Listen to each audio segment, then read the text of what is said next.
Morning folks, Nigel from Excellent Books here.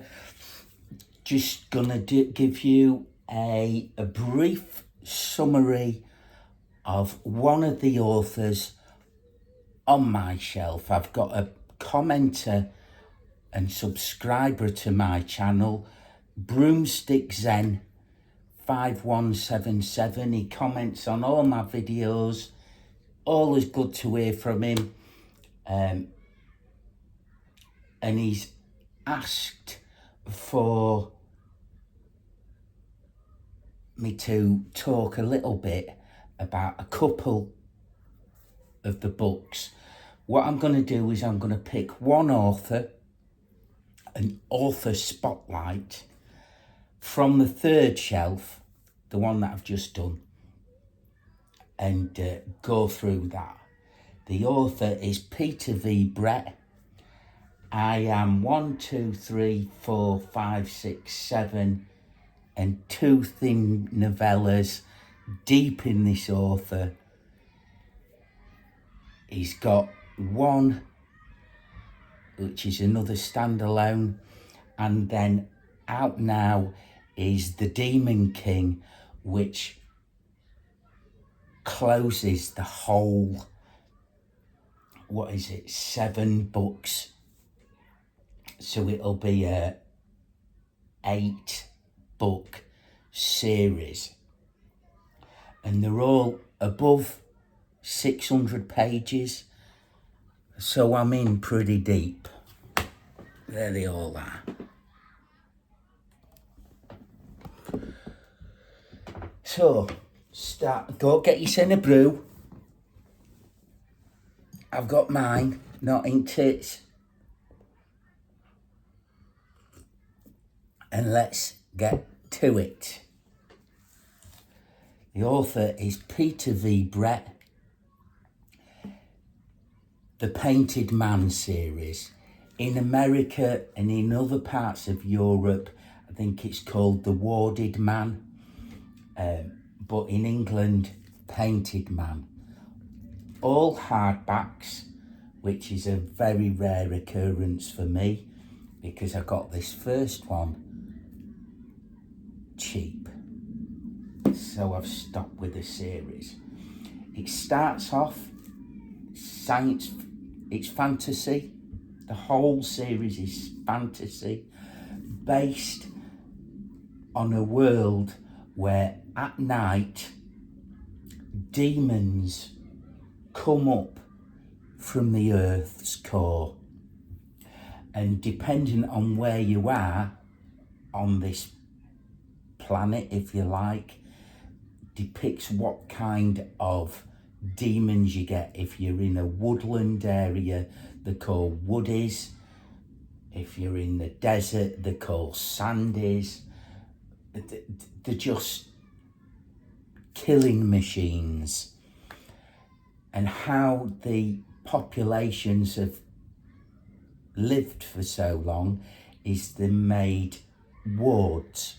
So they have posts around the houses and the villages and the farms or wherever you are, with this special writing on them, like hieroglyphics. Not hieroglyphics, it's like kanjis, Chinese kanjis, Japanese, and they stop the demons from getting in and killing the humans.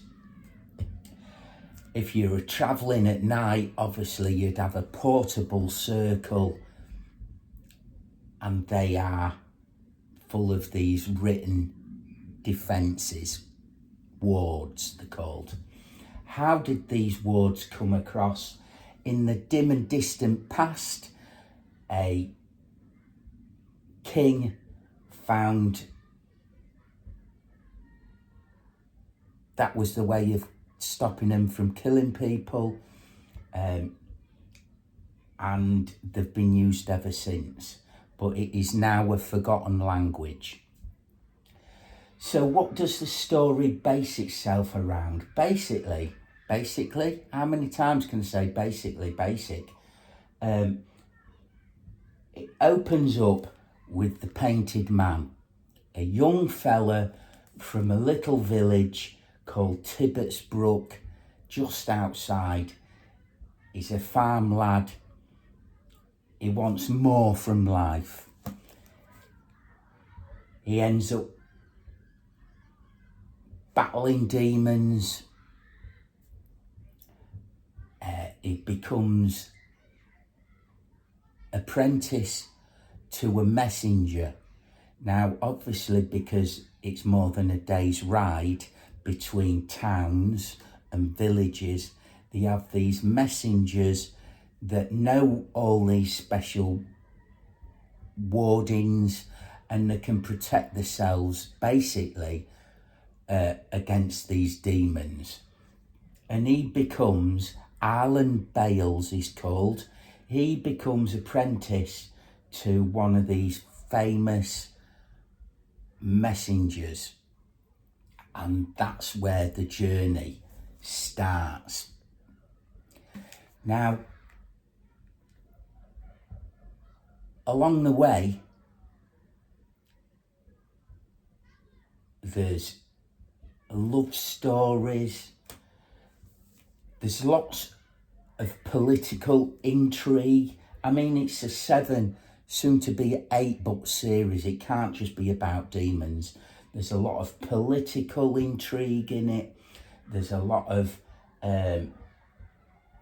religious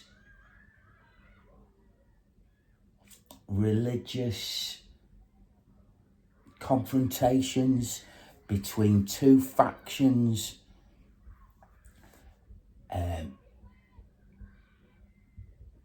And it's a power play, but it's based on several characters, very easy to keep track of. But the first book is based on Alan Bales. Now, he thinks one night, do you know what? Why don't I use ink? And he draws on his hand some of these special wards and his shoulders and everything like that. And the work. And he can ride at night. He tattoos his horse. He becomes tattooed. He becomes the painted man. And he is like the saviour of humanity. But he doesn't want to accept that. And every time he kills a demon, one of the throwbacks is you gain the power of the demon. So this young fella becomes immensely powerful, and becomes known through all the villages. But he's on his own personal quest to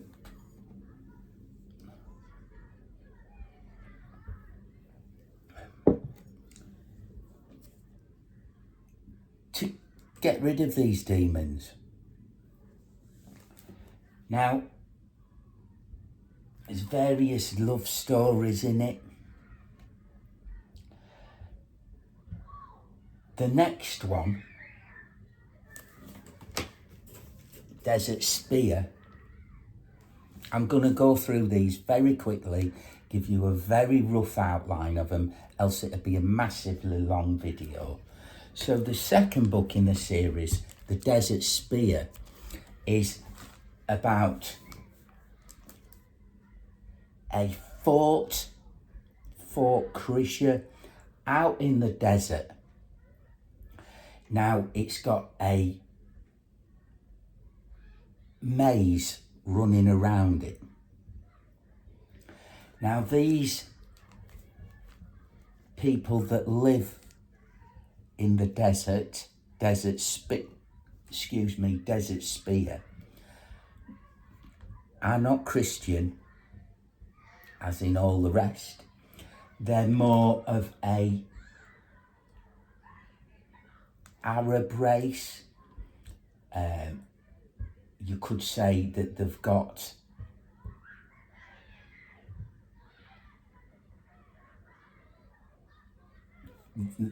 all right, they're like Muslim people.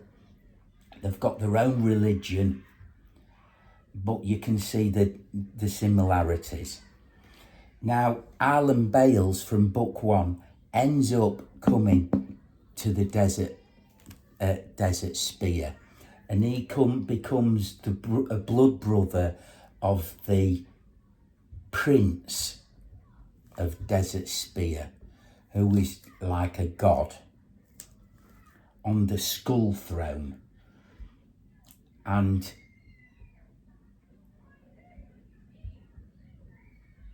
it's a very violent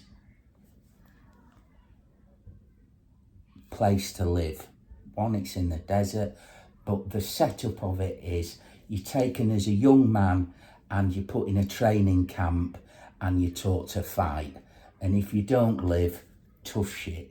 Very similar to the Spartans and their life philosophy of olden days. I think Peter V. Bretts took that and ran with it. So the boys are put into a training camp. If they live, great. If they die, they're not strong enough. The females are put under the underground where it's safe, and they're taught magic, and they too are taught how to fight. Now, because the society is very hierarchical. Fucking hell, that's a word I can't say. Hierarchy. Tiered. They don't want men associating with the young girls, so they've got eunuchs. Now, the eunuchs are specially trained fighters to look after these young women, and they train the highest order of young women in a particular style of fighting, and they become assassins through the next series of books. And although Arlen Bales and Prince Jadar become blood brothers, in the end, because they're both immensely powerful, they're both tattooed, they both are seen by their various colonies as the saviour. So they become quite a battle between the two.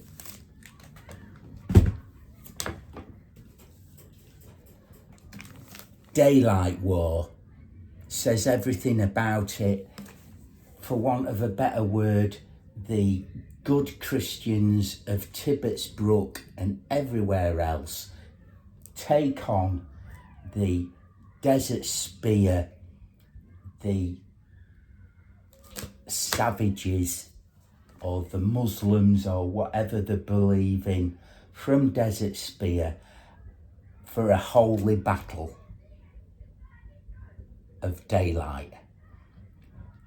Now,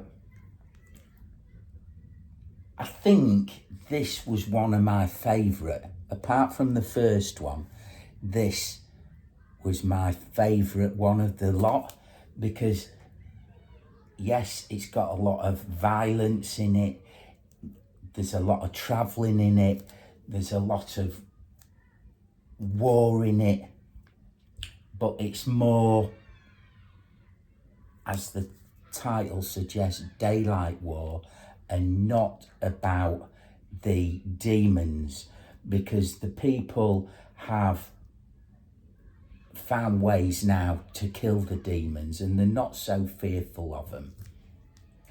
So that is the Daylight Wars. Another door stopper.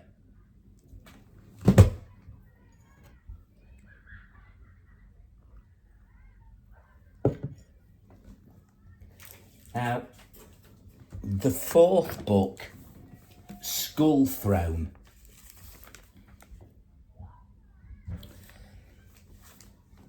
this one, they kidnap the Demon King and they wage war, which they are winning, on the demons. Because Alan Bale is now married to a young lady. They have, how can I say, eaten the flesh of the demons at times and become immensely powerful. And this has given them the ability to evaporate into the ground and follow the demons down in earth and wage war there. They find various artifacts from the dim and distant past of the world, which enables them to fight better. And the whole premise is to kill the Demon King. Now, this Demon King has been alive for thousands of years and he's very cunning and very nasty and he isn't killed easily, although they've captured him. So that's the premise of this. Now, and you're left on a cliffhanger. Not going to tell you what the cliffhanger is.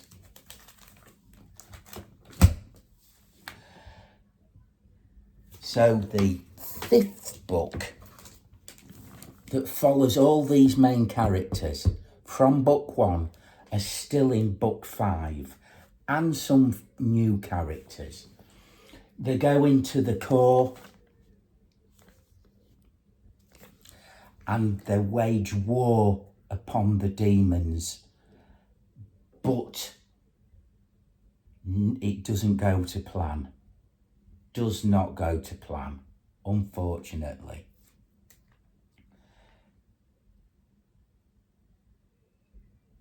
And it's this that is the end of the first 5-book cycle.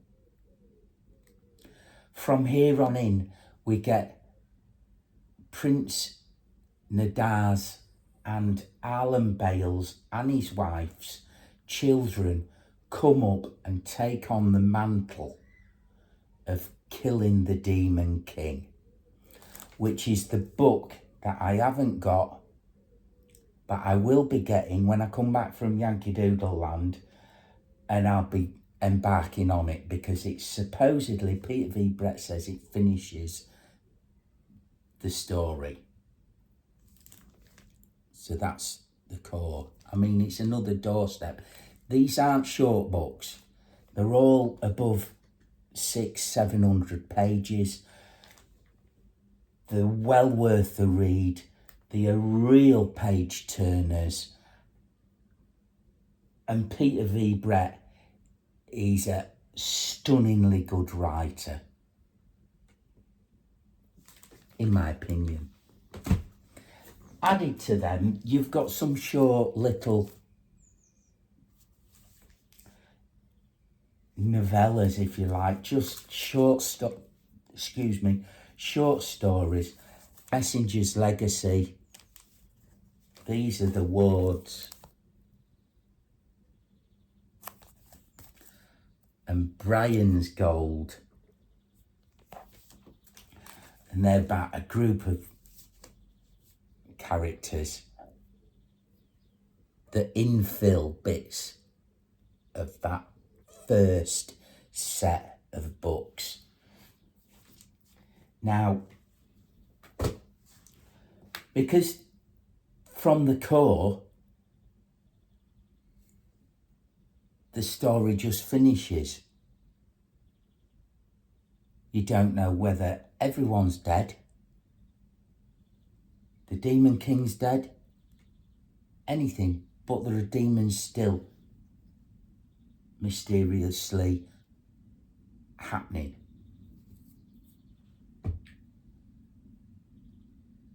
So the next book, The Desert Prince, is the child of two of the main characters throughout that whole series. Now, because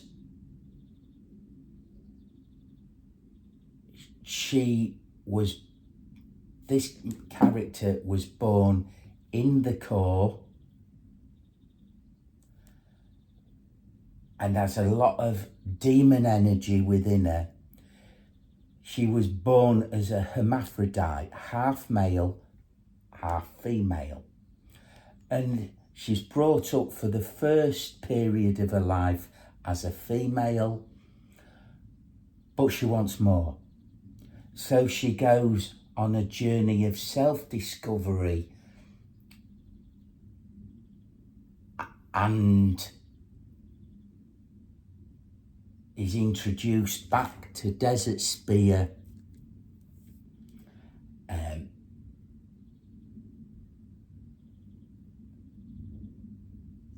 and it's her development as a character. Is she a man? Is she a woman? Is she a man? Is she a woman? Ends up where if you're this deep in the story, I'm not going to tell you it, basically.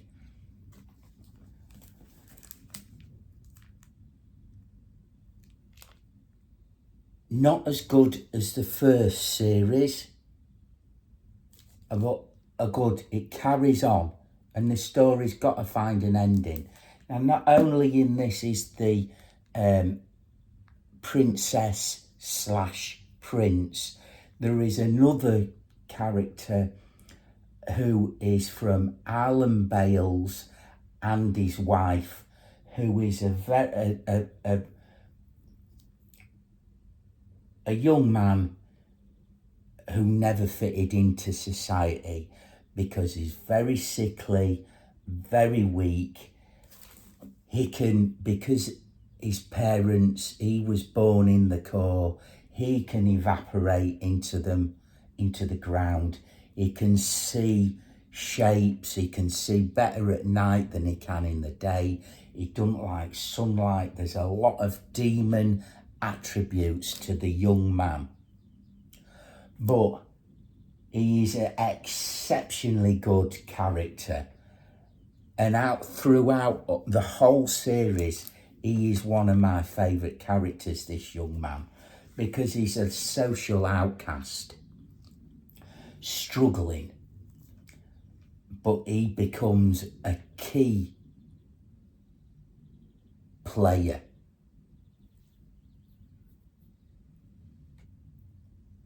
Now, these two characters get together on a journey of discovery,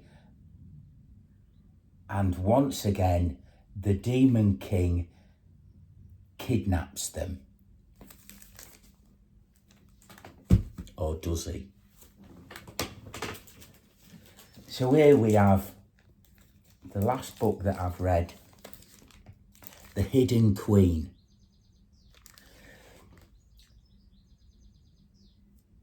So as I've said, it follows these two characters on their journey to kill the Demon King and end the cycle, because once he's dead, all the demons are going to die and the world will be a much safer place. They've gone through massive amounts of trauma, brilliant character developments,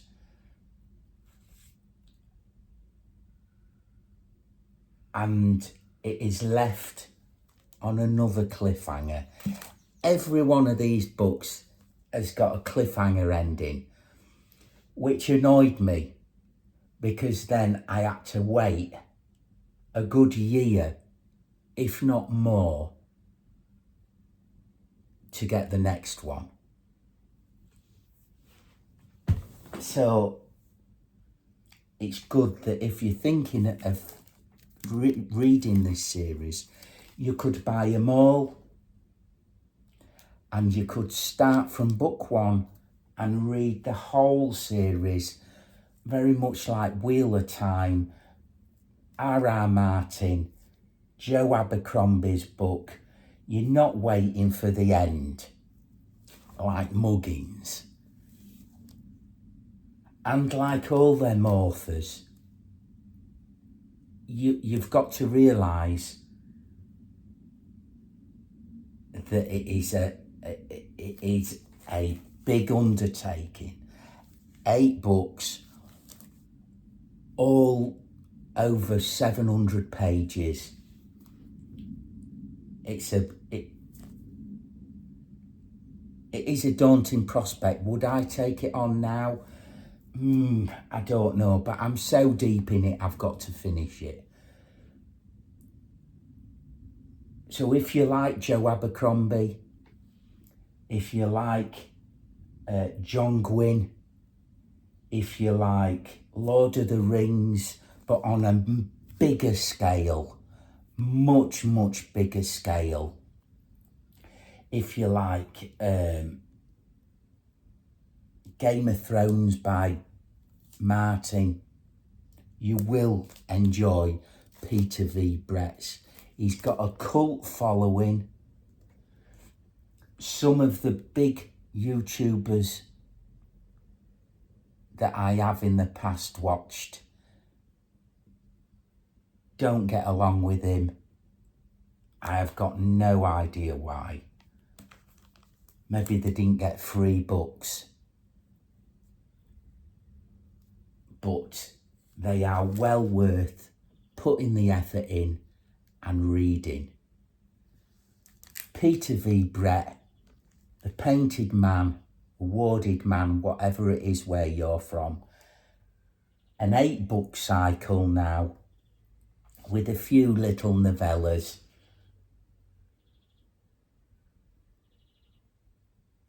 Well worth the effort. If you want a massive series to get into that is not very well publicised, I can highly recommend this one. 27 minutes, I think that's far long enough. Get out there, spend some money, because spend some money, smuggle them in the house, get reading, stay gorgeous, and I hope Broomstick Zen you start this series, because I think from what you've talked about on your comments to me, I think you'd enjoy it. I think anybody would. So stay gorgeous, keep reading, and I'll see you in the next one, folks. Ta-da.